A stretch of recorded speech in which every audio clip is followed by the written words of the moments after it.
And good Tuesday morning. Welcome to episode 18 of the Inside Drive podcast. Very excited to have one of our main sponsors from Golf Plus in studio with us today. That is Alan Watson. If y'all have shopped there, you know him well. Best in the business around here for sure, and probably in the Southeast when it comes to club fitting, club repair, and just customer service in general. Good morning, Alan. How are you today? I'm good, Ryan. Glad to be here with you. Real quick, before we dive into it, I do want to mention Panhandle Credit Union as well. The quality relationships they have with the community is what Panhandle Credit Union is all about. Whether it is sponsoring an event, donating to a cause, providing loan options, or setting people up with great banking products, Panhandle Credit Union is here to serve those who live, work, worship, or attend school in Bay and other surrounding counties. Together, Panhandle Credit Union builds community. Visit panhandlecreditunion.org or swing by any location to join. We got Keith Fleming coming up at 12:30. We're going to dive into some high school sports as well. All the local volleyball matchups in the first round of the state tournaments get underway this afternoon. Also got a big middle school county championship game coming up this afternoon. If you can't attend, I'm going to tell you how to watch that. But first, we're going to dive into Alan Watson and all the amazing things going on at Golf Plus. Alan, I know you've been on other shows with me, so people may not know the story of how Golf Plus came to be. Can you kind of remind everybody how Golf Plus kind of came to be as a thriving business? Yeah, so there's a couple of stages there. The original step was a long time ago, 1988.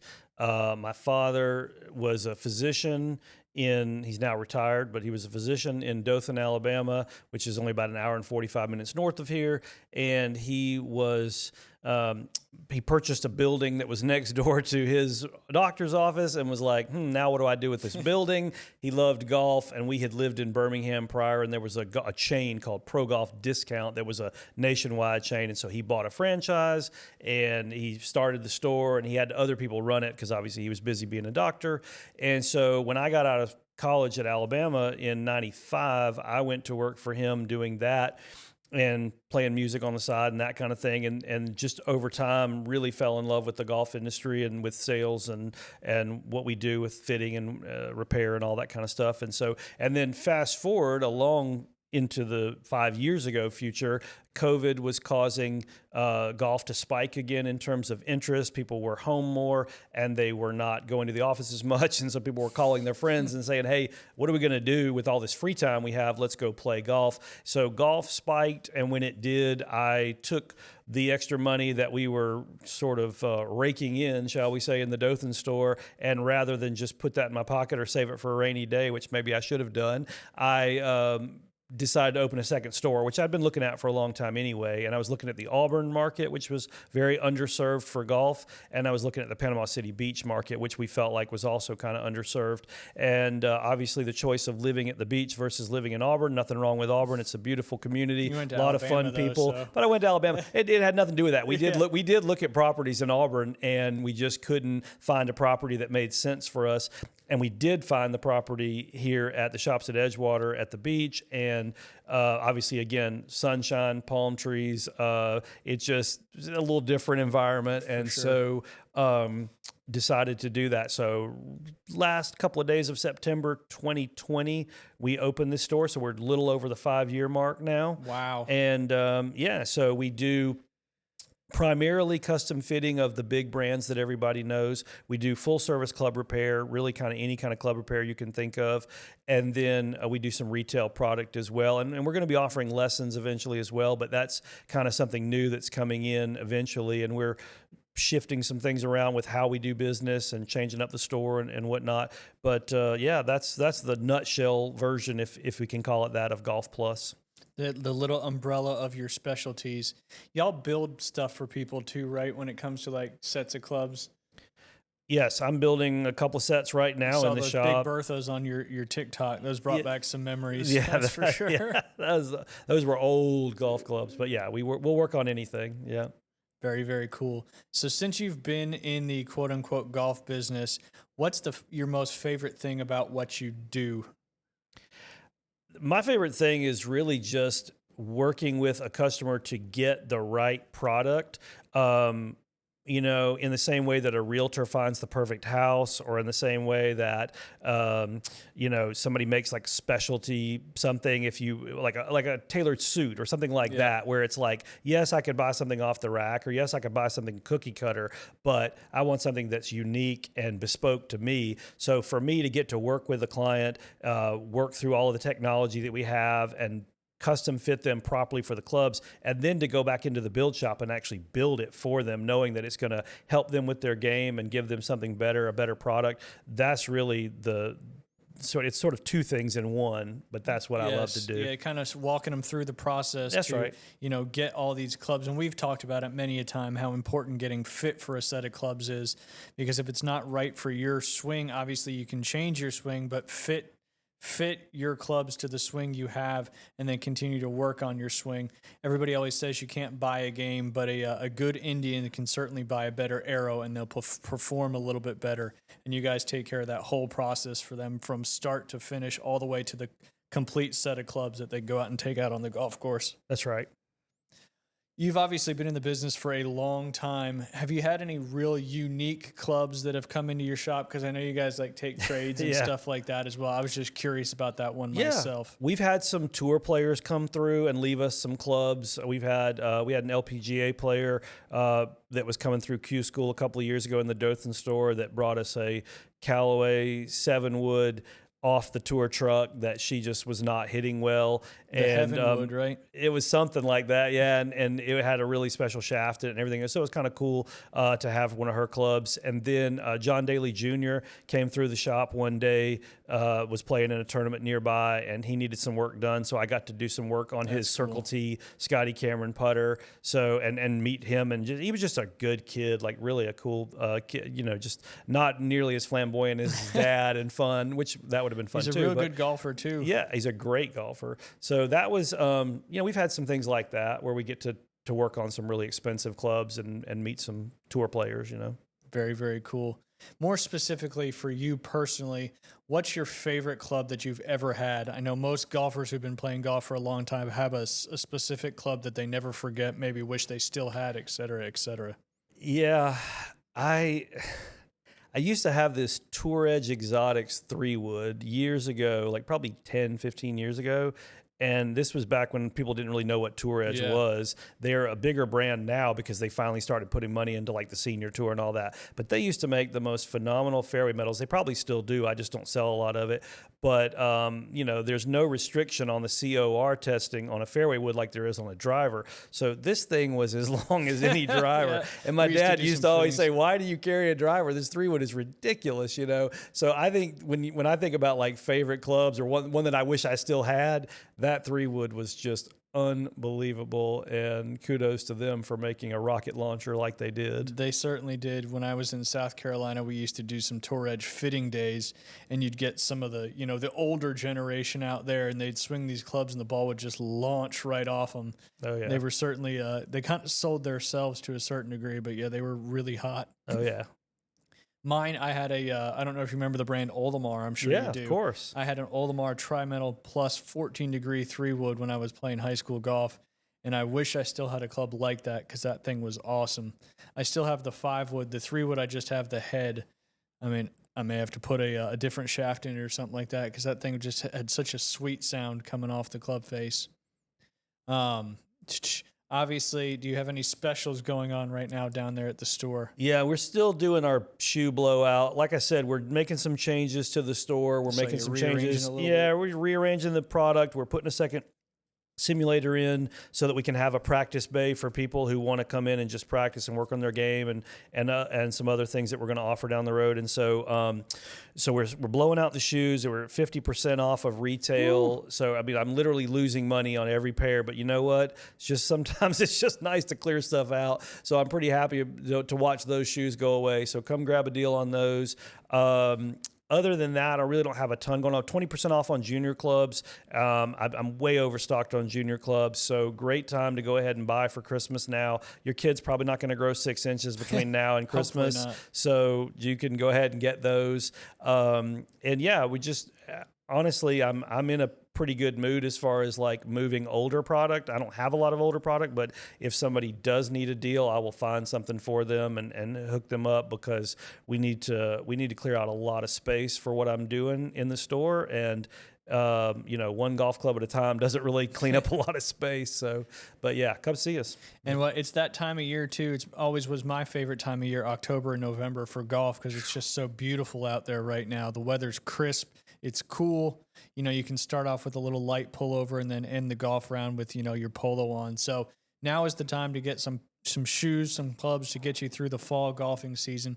And really our golfing season goes all the way through, January, February, and then before the springtime gets kicked back up again. So 50% off all shoes there, all in-stock shoes down there at Golf Plus, and 20% off junior clubs right now. I know the junior golf in our area has really gotten pretty spectacular. You're seeing all the high school teams like Arnold, who's just been playing great all season long. And of course, I know, you can buy clubs, but you can also get lessons from my Thursday co-host, Jay Henley. You can just go to golfwithjay.com. Speaking of the simulator time and club fitting, the simulator's not just for club fitting, right? People can just rent it if they want to, if it's raining outside and just want to, play a round of golf, quote unquote, in half the time a regular round of golf would take. That's an option for people in your simulator too. That's right. And that's going to be part of the reason for the second simulator. We rent that out $75 an hour, and you can play golf a lot faster. Like you said, you can play courses that you may never get to see in real life. And it's just a good experience for having the chance to swing some clubs, sometimes being outdoors. A lot of the ranges locally, not picking on anybody, but a lot of the ranges locally don't allow you to hit anything past like a 6-iron or maybe a hybrid. And so you're not getting to swing your driver or your 3-wood. So to be able to come inside, the other thing you can do if you rent time on one of our machines is if you don't want to play golf, you can use the driving range at practice. We can adjust different lengths of the driving range. We can put you on one specific hole and you can work on shot shaping if you want. We can do what's called a gap session where you can work on your numbers to make sure you're understanding how far each club goes and make sure your gaps are proper. So there's a lot of other things that the technology is allowing people to do. And so we have that technology because most people don't have $10 or $20 or $30 or $40,000 laying around to put into their home, or they don't have a space for it or whatever. And so we can be that for you. What's the best way to book a fitting or that simulator time? You can do it right on our website. It's golfplusdothan.com. Right now, we are working on golfpluspcb.com. You would think that'd be an easy switch over, but we're in the process of just redoing the whole website anyway because the website's kind of older and we know that we need to kind of update. So golfplusdothan.com. There's a fitting tab on there where you can book fittings, and then one of the options under the fitting is the just simulator rental time. You can also just call the shop at 850-249-2726, or you can message us through social media. But it's always best to book ahead when people just show up. Unfortunately, a lot of times we're busy. I say unfortunately, I'm glad I'm busy. But unfortunately for them, I don't want you to drive 30 minutes to an hour and then be like, oh, I'm third in line and I have to wait 3 hours. So definitely better to book ahead, because if you book it, you're guaranteed a spot. If you walk in, there's no guarantee I can take care of you. Yes, absolutely. GolfPlusDothan.com. And as I normally always mention, Alan, where are you guys located?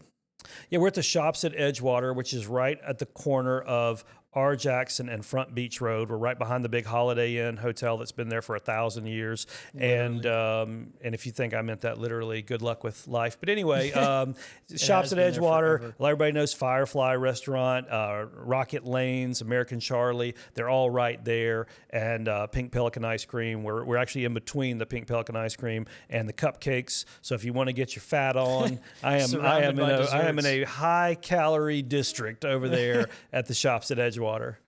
Yes. And then kind of a general golf question for you, Alan. What do you think about the current state of golf? We're kind of segmented right now with the PGA Tour and all the stuff under that, the Live Tour, and then, of course, this new TGL Golf League, which gets kicked back again here soon. What do you kind of think about where we are in the state of professional golf? Yeah, and I would even throw in, YouTube golf as a fourth sort of big, side of golf. But I'll stick to your question for the most part. I think with what we have is you use the correct word. It's segmented. We have a very segmented world of professional golf, which is not really normal for golf up until just recently. And so you have the PGA Tour with its stars like Justin Thomas and Scotty Scheffler, and then you have Liv that has borrowed some of those stars, and so that creates a sort of this weird thing where people almost are taking sides. Even to this day, I don't know why we're doing that, but it's like if you want to watch Terrell Hatton, you can watch him. If you want to watch Justin Spieth, you can watch him. Jordan Spieth, I mean, you can watch him. So like, whatever, they're going to be on different channels, but whatever. And then you've got, like you said, the TGL, which is sort of a seasonal product, and then it kind of shines a light on simulator golf, which we were just talking about, and also shows people kind of what technology can bring to golf. And it's interesting. It has a team format and all that. I kind of enjoy that, but I also enjoy the fact that it's seasonal, because I think if that ran year round, it would cannibalize some of the other stuff. And so we can't really have that. And then to kind of throw in what I was mentioning about YouTube, we have all of these guys like Bob Does Sports and Good and Barstool and Country Club Adjacent, all these people that are making content, Rick Shields, we can go on and on naming these people, but they are real, professional golfers in the sense that they make money off of golf, right? Yep. And that has created a whole new category for people to be able to learn about golf, enjoy golf. People can watch it on their phones during their lunch break. They can digest golf when it's convenient for them versus waiting for a tournament on Thursday morning, Friday, Saturday, Sunday, like that. And so I think it's kind of a good thing for the sport that we have all these different segmentations, because it does allow for a broader fan base. It allows for you to kind of pick and choose what you want to see. When I was growing up, I'm quite a bit older than you. When I was growing up, if you wanted to watch golf on TV, man, you had to hit the right time for TV, and you only got to see what they showed you and all that. Now, because of YouTube, you can watch tournaments from multiple angles. You can watch, different holes that maybe you didn't get to see before, follow certain players and everything. It's just so much better. So a couple of years ago, I think we were all freaking out with Liv coming around. It was like, oh my gosh, is this going to destroy golf, or is this going to mess up? But honestly, because we now have 4 entities, I think there's enough for everybody to kind of pick and choose whatever you want. You can kind of consume what you want to consume and find out whatever you want to find out there. I mean, and those content creators, they even have I think it's called the Creators Cup or something like that, where they actually play against each other. I feel like that segment of golf is probably the segment of golf that brings more people into the game of golf than the PGA Tour, than the Live Tour, and obviously TGL. So I think, everybody talks about, it's that buzzword, growing the game. I feel like the content side of golf on social media is what grows the game the most right now, simply because you're kind of getting that behind the scenes. You feel like you're a part of it. Obviously watching a PGA Tour event, something like that, that's a whole different level of golf. Yeah. Some of these content creators, they're good, but maybe they're a little more relatable, if that makes sense. Yeah. Because human golfers. Yes. Yeah, that's a good way to put it, for sure. For sure. So obviously, it's all about growing the game and trying to get more people involved in green grass golf, because if more people get involved in green grass golf, then they have to go to shops to keep their addiction, their habit going, whether it's golf balls, equipment, and you have some of those people that, they want to get the latest and greatest every time it comes out. Do you, being a non-green grass guy and been in kind of that retail for a long time, do you think the amount of releases of new clubs has gotten better over the years? Do you think these major manufacturers realize maybe we don't need to push out so much new product all the time and kind of dilute the market? What do you think about that particular topic? Yeah, I mean, it's a great question, and it's something that, as a retailer, you want to see enough new releases that people get excited, but not so many that people feel like, well, I'm halfway through the season, I might as well wait to buy my new product, or they're releasing it so fast that there's no way it could be that much better than the last one, so I'll just hang on to my club. So there's a lot of different camps there.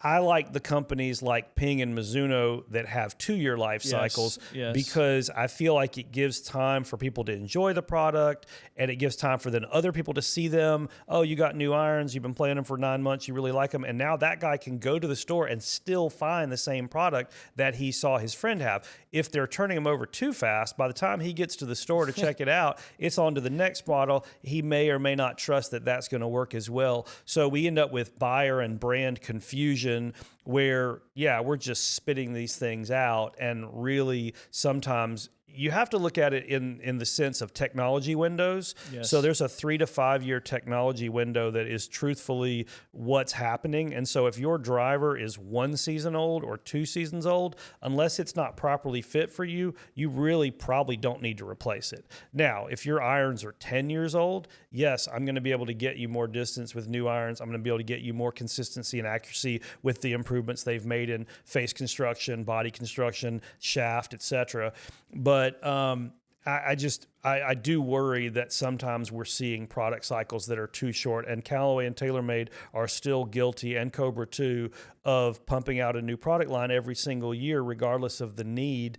And I think sometimes they're kind of shooting themselves in the foot because by the time people really get used to seeing it, because we know that advertising takes a long time to really take root. The first time you drive by a billboard, you don't even notice it. The first time you hear a radio ad, you don't really understand it. But by the 50th time, maybe it's like, you're really starting to grab it. And so when these people don't care to let something live long enough, then it ends up dying on the vine in the store because the new one comes out and now people don't know what to buy. Yeah.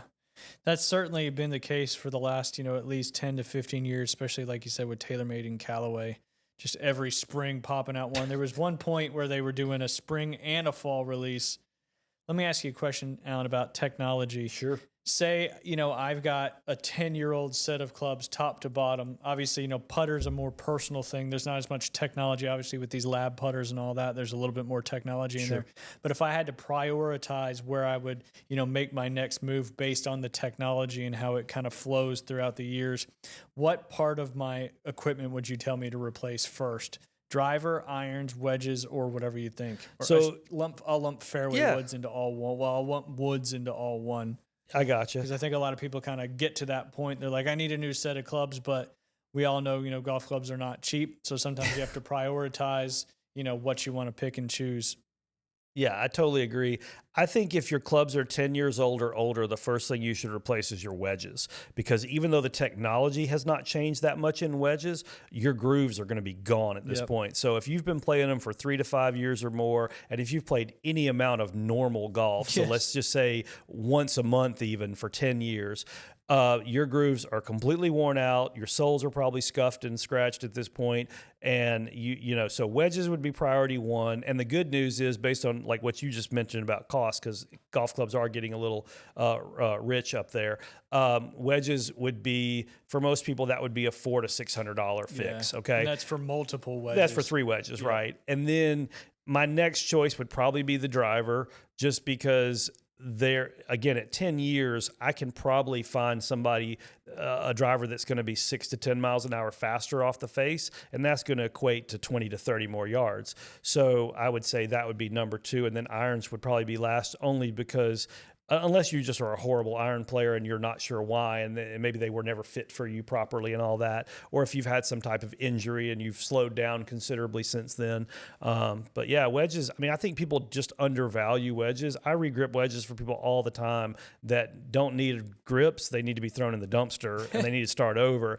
And they're like, yeah, this wedge just doesn't go as far as it used to. And I'm like, yeah, because it's sliding up the face. There's no grooves, So that's, even though, like I said, it's not a techie thing, it's just a use thing at that point. Well, and it's your scoring clubs too. Well, so exactly. If you're not getting the response you need, because like you said, if your grooves are worn out, and it doesn't even necessarily equate to how much you possibly play. Obviously that makes a big difference. But if you're a range rat and you spend a lot of time just hitting wedges out there on the driving range, you're going to wear out those grooves very, very quickly. And then you lose the solid contact. You lose the ability to control the spin on the golf ball. And just overall, you need to make a move, to get some different wedges. And, with the technology you guys have, you mentioned the gap control and all that stuff. Your 120 yards and in is where it makes and breaks, your scoring clubs. So you need to know, how far your sand wedge goes on a 9-3 swing or a full swing, whatever it may be. And that's all stuff that you guys can figure out down there at the shop, right? Yeah, absolutely. We have a lot of demo wedges. We can work with you to get the look and the feel that you like of the wedge, but then also we're going to go into a discussion and hit some shots and talk about bounce and grind, because so many people come in and they see a wedge and they say, this wedge says 56 on it, so that's a sand wedge, right? And I'll say, yes. And then they'll say, well, what do these other numbers and letters mean? Yep, and so which is that's a whole nother, important. it's very important, especially down here because we have different soils and different turfs, and some courses are more lush than others and some have more hard, grass and stuff. So you really want to talk to somebody like us and not just randomly buy a wedge. I mean, if you're going to randomly buy something, I don't know what it should be, but it shouldn't be your wedges. They really need to be dialed in for you, for the types of shots that you play and the types of conditions that you play with or under. Absolutely. I don't know how many times I had conversations with people about what a bounce means, what it means for your bunker shot, what it means for your fairway shot, what it means for when you're chipping around the green. It's stuff that, it's just not really common knowledge. So to be able to get that all information down there at y'all's shop is invaluable when it comes to playing better golf and scoring better out there on the course, because at the end of the day, that's what everybody wants to do. They just want to score and play better, but sometimes your equipment could be hindering your ability to do that. So again, just another one of the many reasons to go visit Alan at Golf Plus down there in the Edgewater Shopping Plaza. Alan, I know you got to go here in a few minutes, but just real quick, wanted to mention, the World Series is officially set, and I just wanted to get your thoughts on what Shohei Ohtani did the other day. Just to recap that, in Game 4, he was the starting pitcher, but he was also batting as well. And he went 3 for 3 with 3 home runs, 3 RBIs, and 1 walk. And on the pitching side of things, he pitched 6 innings, only allowed 2 hits, no runs, 3 walks, and 10 Ks. To kind of put that in perspective, before that game, only 12 hitters had ever hit 3 home runs in a postseason game, and only 26 pitchers had ever recorded 10 strikeouts, 2 or less hits, and no run in a postseason start. And he did it in that game both, which I would, in a golf analogy, I would say that's like shooting 62 at Oakmont with the first 16 holes right-handed and the last 4 holes left-handed. So just in my personal opinion, I think one of the most impressive individual performances in the history of sports, because that's just absolutely insane. Yeah, I mean, he's obviously a unique person, Yes. a unique player that he can play both sides of the ball, and we've had a couple of dual sport athletes in the last 30 or 40 years with, Bo Jackson and people like that, where it's like, this guy's going to play baseball and then fly out and play football, or vice versa, basketball, baseball, different people, Michael Jordan, there's been some unique things, but what he's doing within his own sport is next level. It's probably, not going to be seen again for a long time, because it's not really the way you raise baseball players to do that. And so I think that the fans are getting a treat. I know when I got to take my son to go see Shohei play in Atlanta one time a couple of years back, he didn't play very well, and it was a little disappointing because it's like going to see Aaron Judge. You expect to see a home run, right? Absolutely. But at those fans that were there at that game that got to watch him hit 3 home runs, by himself, and then go pitch a masterful game too. Unbelievable, great for him and great for the Dodgers. And, it's just, I think, when was the last time that we talked about a pitcher that way? Because pitching is so diluted now in baseball in terms of they don't pitch as many innings as they used to. Yeah. And we always worry about raising these kids up and tearing their arms out and all this, that, and the other. And then here's this, of course, he's big. Yes. He's physically large. But this would be like if Randy Johnson back in the day had been able to hit home runs, right? I mean, it's so pretty cool stuff. And of course, the World Series now gets underway this Friday with the Dodgers and the Blue Jays. The Dodgers are the home team. Any chance the Blue Jays can upset the Dodgers from going back to back? I don't think so, but baseball is, like a lot of sports, is a little bit streaky. And obviously, if the bats go cold for one team, you could see a swing in this. But, I think maybe the Blue Jays win one game in this series. I think the Dodgers take it for sure. First postseason appearance for the Blue Jays since 1993. Ooh. And they had to fight through that series with the Mariners. The Mariners were up 2-0 in that one, and then their bats went cold and kind of just weren't able to get any. They got one more, and then of course Springer hit that big home run in the bottom of the 7th last night to kind of put them out of reach. and moved them on to their first World Series in 22 years? Or 32 years. 32 years. 32 years. That's insane. Yeah. 93. No, I was in high school, graduating high school that year. So that was a long time ago. I mean, yeah, and that's the thing about baseball. I think that's why people that aren't huge fans of the sport struggle with it, is because it's such a long season. There's so many games, and then you get to the very end, and all of a sudden one team starts batting well, and it's like, oh well, we thought the Phillies were going to be in the World Series, and now they're not, or we thought the Yankees or whatever, and not every year is as bad. Like, I'm a Braves fan, everybody down here, a lot of people are.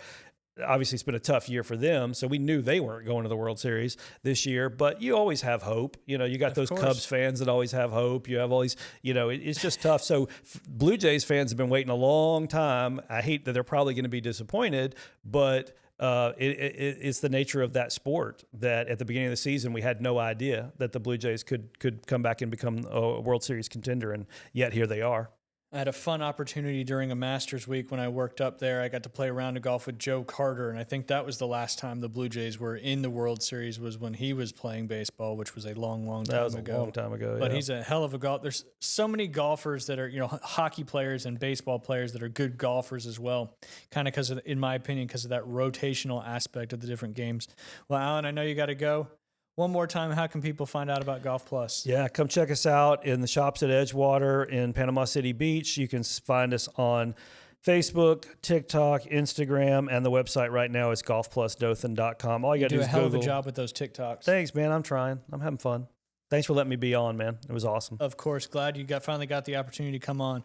Go down and see Alan Watson at Golf Plus right there in the Edgewater Shopping Plaza. You won't be disappointed. So many different things you can do for your game. Thank you, Alan. Have a great rest of your day. I'm going to go ahead and get Keith Fleming on the line. Talk a little NFL football. I know he wants to talk about one of my least favorite teams out there, and that's the Kansas City Chiefs.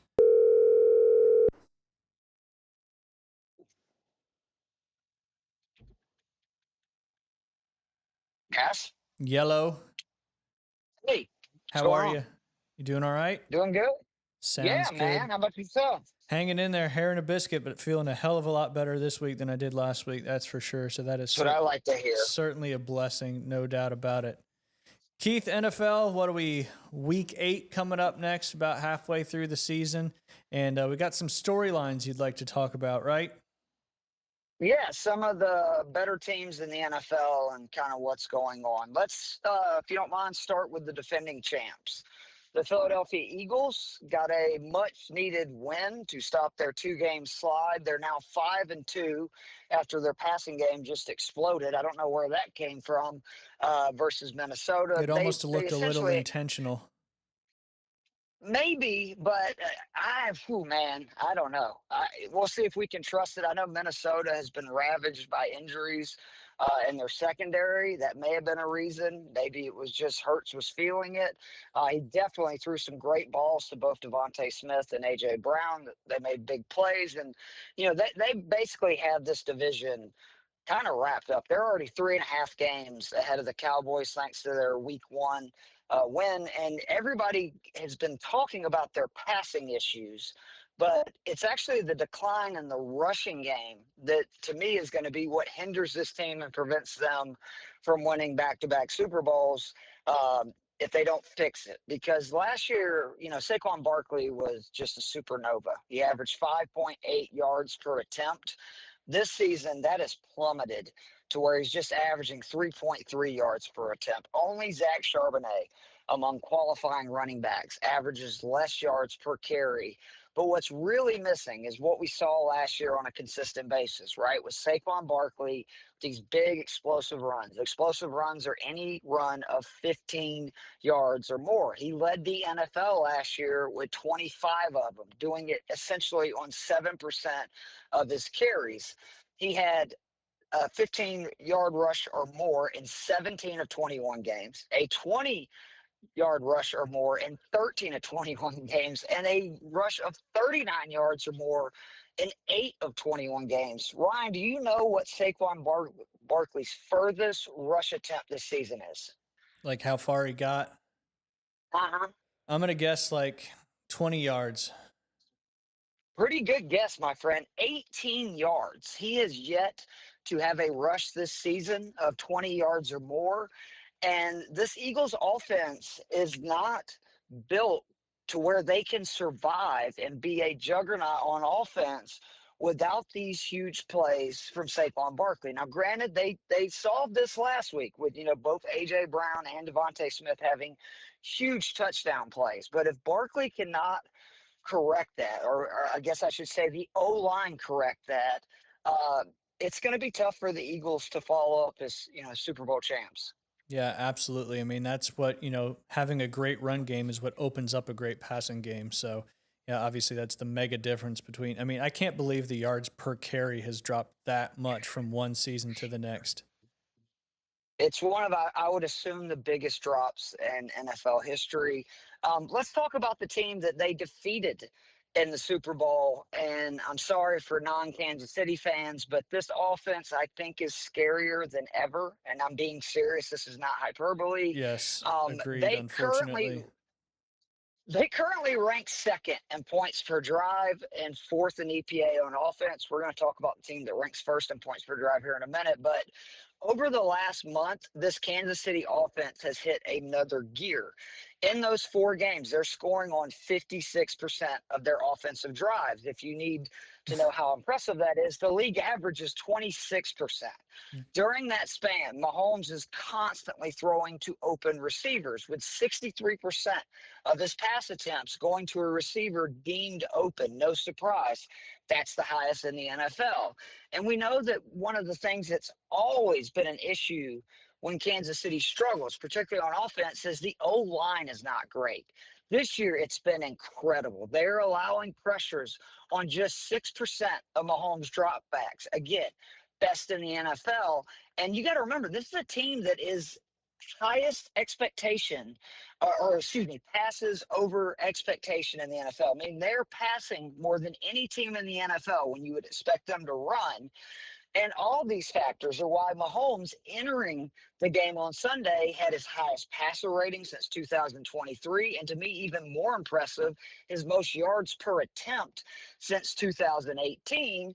And then, oh, by the way, they got a guy named Rashee Rice back on Sunday. And did it show? In just 3 quarters, because they ended up sitting Mahomes in the fourth, Yeah. they scored 31 points and picked up 30 first downs. And in those 3 quarters that Mahomes played, the Chiefs' EPA per play, which is expected points added, was 0.38. That is the best for the Chiefs since week 3 of 2023, and the 9th highest EPA per play in the Mahomes era. This Chiefs is for real, and their defense is still very good. They don't really have a running game, but I don't think it matters with all these passing weapons that they have now, because you have Rice, you have Worthy, they've added Taquan Thornton. Obviously, Travis Kelce is still in the mix. Noah Gray's a good option. And I think this Chiefs team with this offensive line is going to be very, very scary rest of the season. Oh, by the way, Patrick Mahomes is also now number 1 in fantasy in terms of quarterbacks, points per game, and the favorite once again to win the MVP.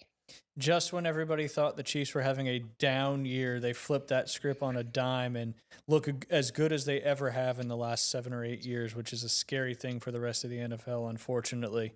At least they didn't win Yeah, last year.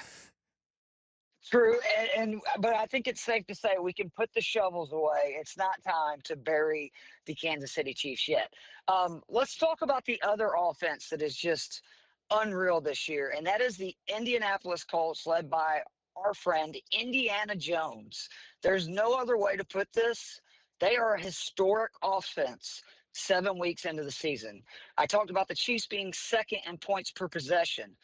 The Indianapolis Colts are averaging 3.5 points per possession. For those not good at math, that means they're basically scoring a touchdown every other drive this season. That is the highest this century, ahead of the 2007 Patriots, the 2018 Chiefs, And Kansas City, who I talked about, was second. They are closer to the 13th ranked team in points per possession than they are the Indianapolis Colts, who are first. Indy's doing this through a variety of reasons, but some of it's just consistency. They rank third in third down conversion, seventh in red zone conversion rate. They have scored a touchdown in all 17 goal to go situations. That is when a team has first and goal inside the 10-yard line. Now, it helps when Jonathan Taylor has 3 games with 3 rushing touchdowns. I doubt they could keep up that pace, but that just shows how effective they are once they get into the red zone. And there are people who are arguing, well, the Colts have had an easy schedule, which is technically true.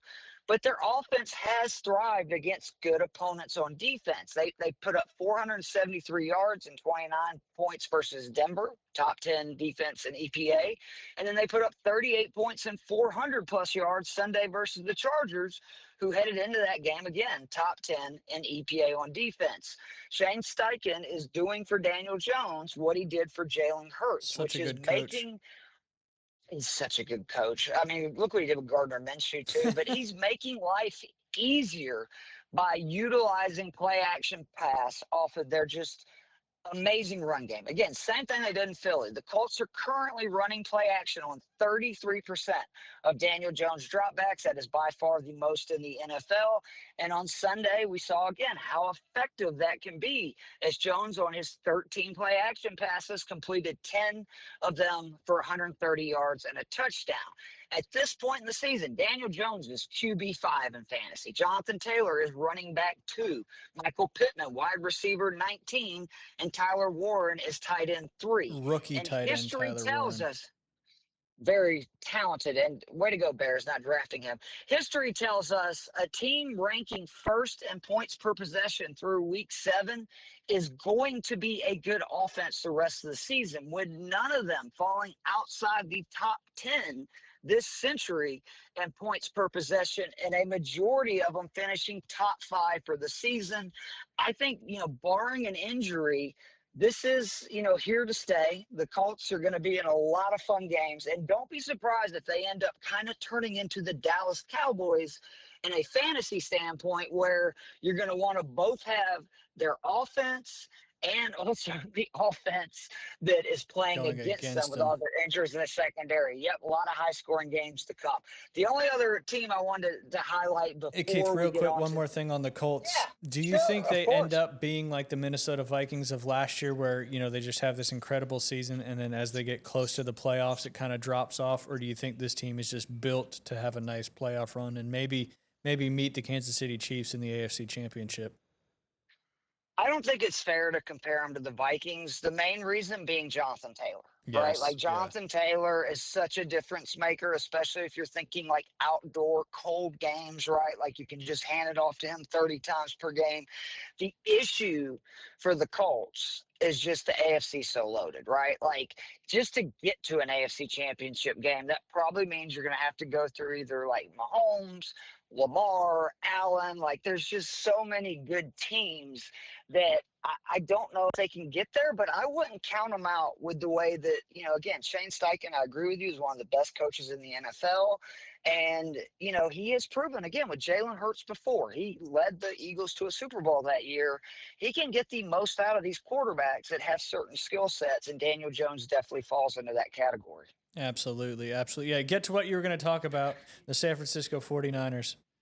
I hate talking about this, as the Niners just beat my Atlanta Falcons on Sunday, cutting our chance of making the playoffs from 70% to 30%. But I haven't been on your show in a while, and, I want to keep in your good graces. So let's talk about your Niners, who, despite a litany of injuries, and I cannot It's a stress great this word, enough, litany. 14 of the 22 projected starters for this Niners team have already missed at least one game. At least one game. And despite that, they're 5-2. How is this possible? Well, for Yeah. starters, CMC, right? Like, I mean, it's just unbelievable. He's the first player since Marshall Faulk, 450 receiving yards and 450 rushing yards through their first 7 games. By the way, Falk was the MVP that season. CMC is third in the NFL in receptions. Only Jamar Chase and Puka Nakua have more than CMC's 53 receptions, and he's only 5 behind the leader in the league. And that's the one thing that we were texting, before earlier. Yes, until the Falcons, he was not having a great rushing year, but he's been so vital in them moving the chains over and over again with all these receptions and first downs. I think the second reason, and it's not getting enough credit, is Robert Saleh, the defensive coordinator. They just have faced in recent weeks the Atlanta Falcons and the Seattle Seahawks, both top 10 offenses by all the metrics. Those two teams scored a combined 23 points against the Niners. And remember, they lost Fred Warner. And Nick who, Bosa. I mean, and Nick Bosa. But don't you think Fred Warner was the bigger of those two injuries? Like, 1,000%. Warner He is was the a leader of the 101. defense. And Yeah, playing just the that best Mike cover linebacker is such a linebacker. tough Yep. position to play. And yet they just keep winning. And I think that to sum it up, there's 3 big things. One was having a healthy CMC, which is huge. 2, again, Robert Saleh. A lot of people give Shanahan crap. He does a great job of getting really good coordinators, right, to help him come up with these game plans. And then the other, you have to throw in there signing Mac Jones. There was not teams lining up to sign Mac Jones. I believe they got him for 2 years at $7 million. And yet, without Mac Jones, there's no way you're 5-2. Correct. And even if Brock Purdy is not the Brock Purdy that we saw in previous years, or he can't get healthy, you have to feel comfortable with Mac Jones as your quarterback. And again, this is a team that George Kittle just returned. Eventually, Brandon Ayuk's going to return. Like, this offense should only get better. And with Robert Saleh, I have confidence that even the defense, with second and third string guys in starting roles, will continue to improve as well. And just remember, the Niners have made the conference championship since 2011 in 5 of the 7 odd years. And will they make it 6 of 8? Who knows? But nobody, I think, had them at 5-2. No, Especially with not the if you'd have injuries, said exactly. If you would have put the caveat, but even just being 5-2, and the Niners schedule rest of the season not pretty too easy. hard. It was one of the reasons a lot of people, had them as a sleeper anyway. But I got to tip my cap to you guys. Are really impressive. CMC is a freak who I can't believe people were questioning. Is he still good? He has proven that was one of the better deals in a long time, because the Niners have basically been a team that wins 80% of their games since they made the trade for CMC when he plays. And he usually gets a little bit more than, or this year anyway, so far, he's getting a little bit more than half the touches or half the plays go to him on their offensive scheme. So, and now that Kittle's back, obviously he didn't have really any catches or anything that happened in the game, but his blocking impact for that gap scheme that the Niners try to run has really made a big difference in the game against the Falcons, opening up the holes that may have not have been there as much. And I think that's a big reason why, that led to such a big rushing day for CMC. My last point on the Niners, because I don't like to talk about them at all, but their locker room, their culture, all that just seems to be like, when you go through all this as a team together, it seems to bring I think Chris Collinsworth had a nice quote at the end of Sunday Night Football, basically like, teams like this, they're having fun, they're playing for each other, and even Fred Warner being there at the game, they kept putting him on the Jumbotron. And remember the name Tatum Bethune, because he is certainly had a great debut in replacement of one of the best linebackers in the league, if not the best linebacker in the league. The Niners just seem to always find these, 4th, 5th, 6th round defensive picks that end up being studs down the road. Obviously, Fred Warner ended up being one of those as well. So, despite all the injuries and all the stuff, it's certainly a lot of fun to watch the San Francisco 49ers right now, especially with everything I got going on. It gives me, some fun glimmers of hope every Sunday, and it's just exciting. Sometimes it just has to come to the like, I don't know what I was going to say there, but my good friends' teams have to be, victims of that. The one standing in the way. Yes, but all good indeed. All right, Keith, week 8 coming up. Obviously, people need to be paying attention to all your DFS action if they want to win some money anyway. What's the early outlook looking like for this week 8 coming up? Yeah, again, go to fantasy6pack.net. I had a slow start to the season, full discretion. That's not that surprising because I lean so much into, what defenses are bad and play players against them. But the last 2 weeks have been outstanding. My locks this week were Trey McBride, Quentin Junkins, Jonathan Taylor, include Jordan Addison, Rasheed Wright. I had an incredible week. So be sure to check that out every week. But looking at the first look, the QB, like Drake May, 6,200 at home versus Cleveland. One of my best calls this summer in terms of fantasy football drafts, but he has far exceeded my expectations as a passer. He's now got 6 consecutive games with 200 plus passing yards and a passer rating of 100 or higher. And you may say, well, that's not that big of a deal, Keith. It's just a nerd stat. There's only 2 quarterbacks who are 23 years or younger to accomplish that. They're Dan Marino and Patrick Mahomes. That's Not pretty bad good company. company. Not at all. I'll be on that list any day. So he's thrown multiple passing touchdowns, 5 of 6. And then the big thing for me, why I was so high on him this summer, is I thought he would have a very high floor due to his rushing ability. That hasn't really played out, but it doesn't matter. But it seems like that's ramping up because he's coming off his biggest rushing day of the season last week. He had 8 carries for 62 yards. And after only 13 attempts, weeks 3 through 5 on the ground. He's had 17 in the last 2 games. So May is just on another level, and they're not really raising his price. So I'm going to continue to play him in cash. The other option, Bo Nix versus Dallas, 6K. You want any quarterback playing Dallas Dallas's D because is they're terrible. If they had they're half a a bad decent D. D, it would be, they'd be probably one of the elite teams in the league. Maybe a Micah Parsons or something. If they had a good defense, so it would be the difference. And it's just the gift that keeps on giving because you have a terrible defense but an elite offense, meaning it's just shootouts week after week. I mean, Sunday, Jaden Daniels scored 18 fantasy points in less than 3 quarters before leaving due to injury. Dallas is allowing 20 points per game to opposing quarterbacks, just passing. That doesn't even include rushing. And one of the reasons I love Bo Nix this week and this season in general is he was QB8 last year in large part because of his rushing abilities. And that continues this season. Nix averaging over 7 points per game just as a rusher over his last 3 games. The running back position, look, all 3 of the alpha running backs that I'm calling them this year, Bijan, CMC, and Jonathan Taylor, they're all above 8,800. All 3 are averaging 26 points per game. If you want to play JT at 9,500, I mean, come on, he scored 30 plus in 4 of 6, 26.7 points or more in 5 of 6. So I'm not going to hate on you there. And then CMC at 9K is the most sure thing. What do we say, Ryan? Death, taxes, playing CMC in cash. Yes, sir. He scored at least 22.7 points every game this season. I'm not going to argue with either one of them, but Bijan being the cheapest of the options at 8,800, more importantly, playing at home, where in the 3 games this season, he is averaging 32.4 points per game. He scored at least 27.8 points and all of them.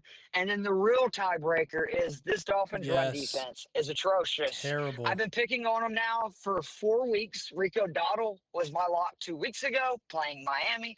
Judkins was my lock again at running back last week, playing the Dolphins. And yeah, I'm going to play Bijan against them. They're giving up 159 yards per game on the ground, over 5.5 yards per carry, and 9 rushing touchdowns. It's just automatic starts right now for me. Whatever feature back is playing the Dolphins. Give me Alvin Kamara as the other one, 5,700 versus Tampa. I'm going to be honest, this is mostly about Kendra Miller. Unfortunately, is now out for the season. So Kamara is going to have one of the highest opportunity shares among running backs rest of year.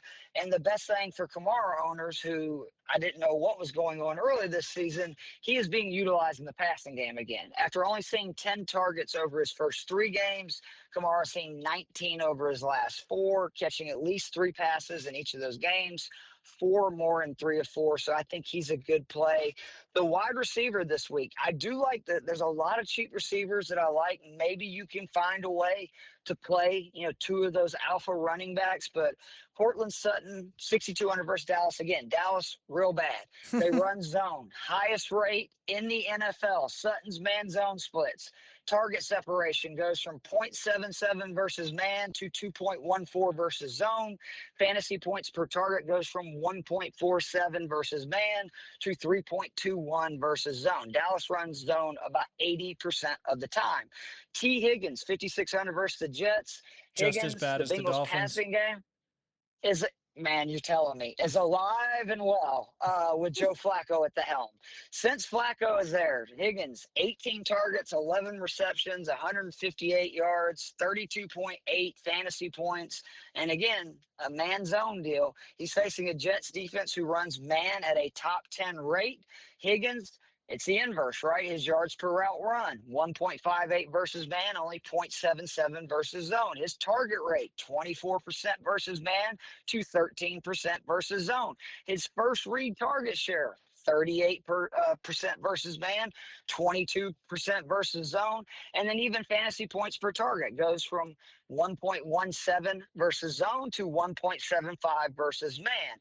The final receiver I'll mention is Zay Flowers, 5,400 versus Chicago. Look, Lamar's going to be back, and the 4 Lamar starts, Flowers, 28 targets, 8 or more in 3 or 4 games, 7 receptions or more in 3 or 4 games. And the Bears, just in their last 2 games, they gave up 10 receptions for 141 yards and 2 touchdowns to the Saints wide receivers. Hello, Chris Olave. And then the Commanders, without McLaurin and Samuels, who only played a small percentage of the snaps, they gave up 9 catches for 131 yards and 2 touchdowns to them. On the season, the Bears are allowing almost 8 yards per attempt, and they've given up 15 passing touchdowns. And then the one tight end I want to highlight this week is Dalton Schultz, 3,300 versus your San Francisco 49ers. His last 4 games, 28 targets, 6 or more in all 4 games, 24 receptions, 5 or more in all 4 games, 227 yards, 11.67 fantasy points per game, 8+ in each game. And then again, without Fred Warner, again, the linebacker did a great job filling in, but we saw Kyle Pitts had like 7 He catches did for 60 a yards. lot of boundary I think catches. that's somewhere you can kind of attack the Niners, and this is not an elite Texans passing offense anyway. That is why Schultz is becoming so much more of a focal point, because they don't really have anybody outside of Nico Collins that they can rely on. So I think Schultz at 3,300 is a great value. But again, those are kind of the first look plays. Bijan, I can promise you, he'll be in the lineup. There's no doubt about that. I'm pretty sure that T. Higgins and Cortland Sutton will be in the lineup. The rest of them are subject to change. Absolutely. And the subject to change, Keith, where they need to follow you to find out where that change happens. So you can go to my Twitter. I share everything on there. That is at Keith Fleming, KeithFleming. If you go to fantasy6pack.net, that is where my article previewing all DFS games for the main slate, plus my cash game cheat sheet resides. Me and Joe Matz get together on Fantasy Six Pack's YouTube channel Friday nights, 9 p.m. Usually go for an hour and a half, talking about our favorite plays for the cash game slate. And then I really think people enjoy, me and Casey Kasem get together. We record on Tuesday night, the 12 must-know fantasy football stats you need to know for that week. And we've had a lot of fun doing that. The kind of information that I started the show with, that's what it's about. It includes waiver wire pickups, etc. But it's a fun hang if you're just looking for a 30-minute show to learn some stuff for, stats and fantasy football. Absolutely. When you were in high school and college, you needed data to study for tests. It's no different than fantasy football. The more data, the more, quote unquote, educated guess you're going to have, the more opportunity you have to win money. Keith, I appreciate your time as always. Sorry about the back and forth there for a little bit. So look forward to hearing from you again. Just love hearing your voice, buddy. Keep feeling better, and we'll talk soon. Appreciate you very much. Take care, Keith. See you, buddy. Bye. Keith Fleming, ladies and gentlemen, he knows the data, and the data gets you money. So if I want to win money, I'm paying attention to what Keith Fleming's doing. All right, real quick, we're going to go through the high school football scores from last week.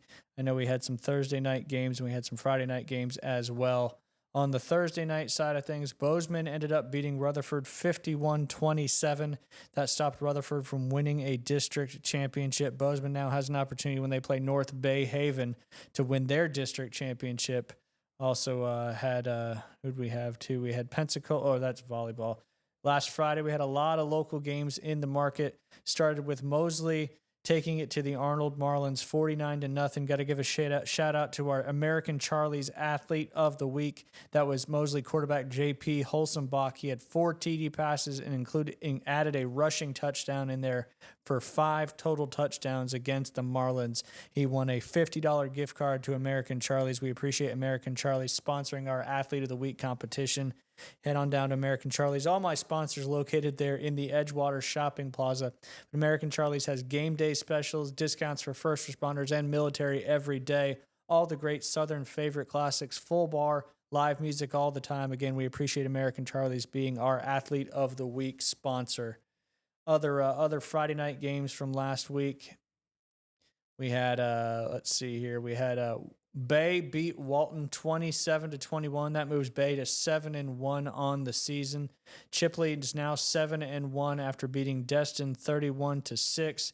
And then we had Baker and Freeport. Baker is 9-0 after the 48-20 victory over Freeport. Also had Cottondale and North Bay Haven. Cottondale got the better of North Bay Haven 48-22. North Bay Haven still, I believe, won their district championship for football. So likely, I think if you win the districts, don't quote me on that, you get an automatic bid into the state competition. I saw Jeremy Pridgeon post this morning on Facebook, so this is straight from his Facebook page. These are all the regional tournaments are underway. All the brackets were announced on Saturday afternoon. We have several local teams that will be competing in their regional state tournament. Jacksonville Baldwin will be taking on North Bay Haven at 6 p.m. That is at North Bay Haven. Again, go out and support these ladies that have been working hard all season long. Pack out these gyms. Let's not let these teams from other areas come in and feel like they have any kind of advantage. Bay will take on Yulee at 6 p.m. That is at Yulee. Mosley in the 5A tournament will take on Middleburg. That's at 6 p.m. as well. That's at Middleburg. Swanee is at South Walton at 6 p.m. Pensacola at Wakulla at 6 p.m. Freeport at Pensacola Catholic at 6 p.m. Choctawhatchee at Tallahassee Childs at 6 p.m. Niceville is taking on Winter Garden Horizon at 6 p.m. These are all at 6 p.m. I should have just said that. But again, Niceville at Winter Garden Horizon. I believe that's in Winter Garden, Florida. Lake Mineola at Gulf Breeze. Pace at Ovidio. And then the rural classifications get started on Saturday, October 25th with first round play. Their brackets aren't as big, so they don't have to start as soon. But again, good luck to all the ladies playing in these state tournaments. Let's get a volleyball state championship for a team here in Bay County. Do want to mention one more thing before we let you guys go today. The middle school, high school, or middle school football championship is coming up this afternoon at 6 p.m. at Tommy Oliver Stadium. If you can't make it to the game, just head to the Bay District Schools Athletics and Extracurriculars Activities Facebook page, and they got a link there to the game that will be live streamed on YouTube. So if you can't make it out but still want to watch and support these young men, just head over to that page and click on the YouTube link. It'll take you right to the game. We appreciate Josh Latch, our county AD, making a concerted effort to be able to watch all these particular middle school championship games as, pretty cool. He did it last year as well. And last but not least, before we end episode 18, starting tonight, running all the way through tomorrow night, the Orionid meteor shower peaks for up to 25 shooting stars per hour. Y'all may not think that's cool, but I think it's cool. So get out there. We don't have a moon up tonight either, so you should be able to see a lot of shooting stars again tonight and tomorrow night.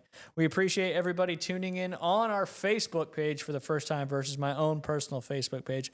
I still think we did both just to make sure it was out there. But again, episode 18, had a great time there with Alan Watson and, of course, Keith Fleming every Tuesday at 12:30. Get on down to Golf Plus. Check them out. Go get some banking products with Panhandle Credit Union. And also want to I'll mention a new sponsor we got coming up here on Thursday. Again, we appreciate everybody tuning in. Your support means everything. We'll be back on Thursday with Jay Henley, Jason Hedden, and Coach Jonah Hammond in studio with us. Y'all have a great rest of your day. See you on Thursday.